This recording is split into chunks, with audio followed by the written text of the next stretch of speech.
Well, hello again. Welcome to a reading through of Plato's Apology of Socrates.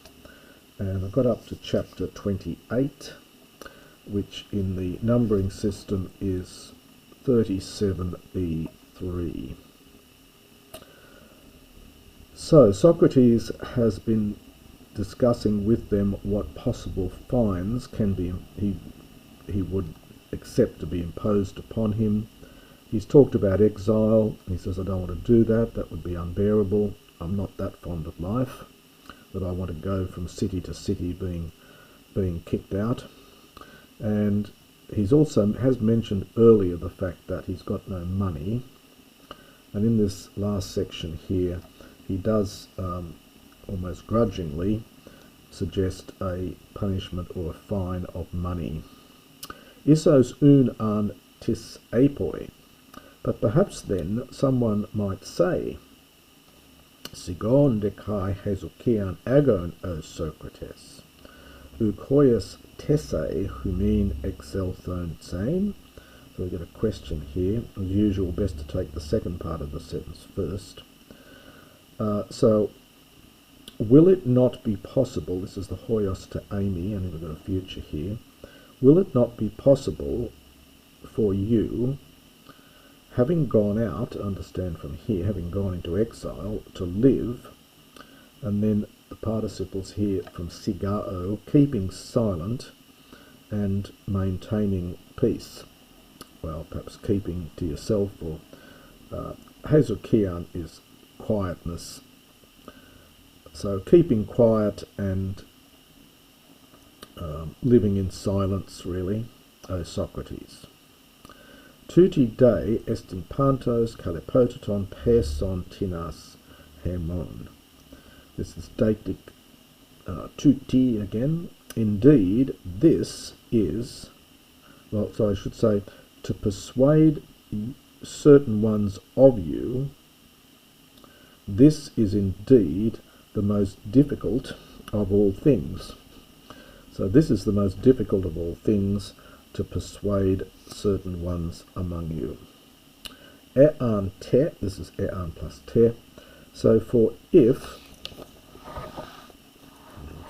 this here, ean te lego hoti to theo abathane tu destin kai dia tuto adunaton hesukian again, u paces themoi hos iron new omino. I say that this is, well, it's almost, this is tantamount to disobeying the god. And on account of this, it is impossible, hesukian again, to lead a quiet life. Might be the best way to translate this. And you, so if I were to say that this is tantamount to disobeying the god, and for this reason it's impossible to live a quiet life, you will not believe me, thinking that I am speaking ironically. So literally hiding, hiding my true thoughts, that I'm speaking ironically. Aean tau lego hoti kai tunkane megiston agathon on anthropo tuton.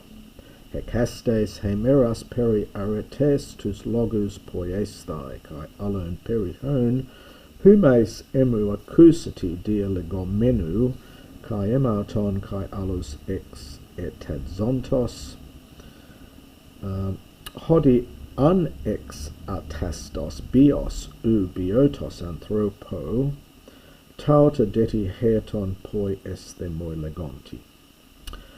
If, moreover, I say that also, now the subject here I think is this, tuto, this chances being, participle from Amy, that this chances being the greatest good for a man, and then in opposition to that, to literally to think words, or to make to have discussions each day regarding virtue and other things, so regarding virtue and other things, regarding which you have heard me discussing, debating, both myself, and you have heard me ex tadzontos examining, well, perhaps you could take that with both of these, so, and examining both myself and others. Now the verb here is exatasdo, very common verb, very important verb. It means to examine, which is what Socrates, of course, does.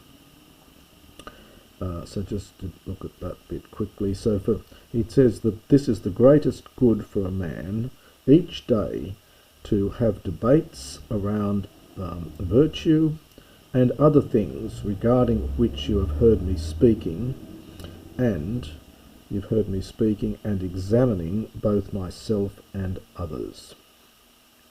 And then he has this wonderful phrase, hode an exetastos bios ou biotos anthropu. This is alpha privative plus linking nu, and then this is a noun formed from the same verb. So the unexamined life is not biotos, livable, for a man. So if I did all that, in respect of these things, you would believe me saying this, you would believe me saying these things even less. So if I tell you it's because of the God, if I've been disobedient to the God, if I lived a quiet life, then you'd say I'm speaking ironically. If you say that this is the best thing to debate things such as virtue and other things, then you would say you would be persuaded by me even less speaking these things. Tad eke men hutos, hos ego famio andres, pathane de u ra idion. It's literally, these things are thus. So it's echo plus an adverb again on the one hand. So it's something like, this is just the way it is, as I say, O men, on the one hand, and then the balancing de, but it is not easy, pathane, to persuade you. Kai ego hama uk aithismai emauton axiun kaku udenos. And at the same time I am literally, I have not been accustomed. So it's from ethisdo. So I'm not in the custom of deeming myself worthy of any ill. So I'm not in the custom of deeming myself worthy to suffer any ill, I think is what he means there. Amen ga ein moi cremata, etime samen an crematon, hossa emelon ectasein, uden ga an blabain.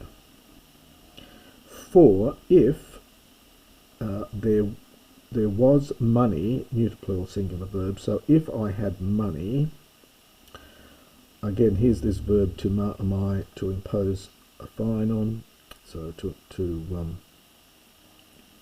so I would impose a fine of money, as much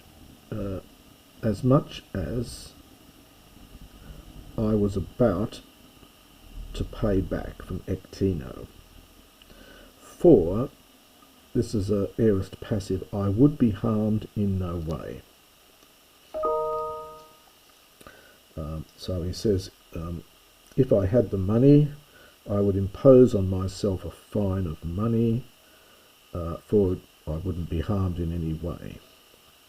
Non de uga estin, but now, for there is no money, ean me arahoson an ego dunaimein ecteso, tosuta bulesthai moi timesai.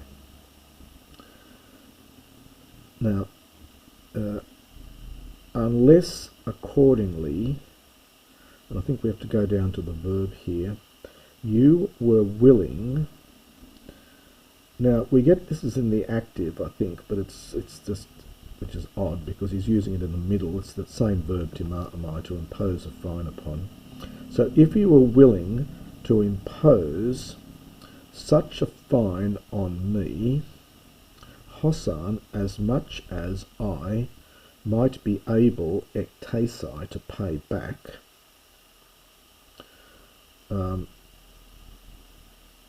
So I think he's saying that I would impose a fine on myself if you were willing to impose such a fine on me that I was able to pay back. Isos dan dunaimain ektesai humin pu menan agurion tosuton un timomai. So perhaps dunaimain, I might be able, this is optative again, to pay back to you pu was something like, well, roundabout, perhaps, menar agurion, so a 1 silver menar, literally a menar of silver. Now I'm not sure how much that amounts to in modern currency, but one commentator says it's about 1/5 of his entire estate, which probably wasn't much anyway, so it's a relatively small amount, given that we'll see later that his friends have offered 30 minar, so 30 times what he's suggesting. So therefore, timomai, I impose such a fine. So he's offering them 1 minar. But then he goes on, Platon de hodi el andres athenaioi kai kriton kai kritobulos kai apollodorus keliusi me triakon menon time sasthai hutoi de enguasthai. But Plato here, very interesting that he mentions Plato, who of course is writing this in the first place. But Plato here, O gentlemen of Athens, O men of Athens, and Kriton, and Critobulus, and Apollodorus, these are his friends and supporters. Crito, of course, is the one that comes and visits him in the prison, and of course Plato writes a dialogue called the Crito. So Crito and Critobulus and Apollodorus, they bid me to impose a fine of 30 minar, so genitive of price. And they themselves understand, perhaps they say, they will they will go surety. This is enguao is the verb to go, to act, or to go as surety.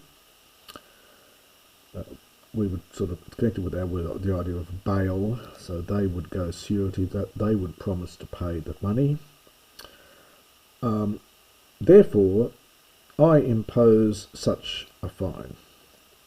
So he's jumping from one thing to the other. At one stage he said, I've got no money at all, and even if I did, I'd give it to you, it wouldn't do me any harm. And then he says, I'll impose a fine of 1 minar, that's what I impose.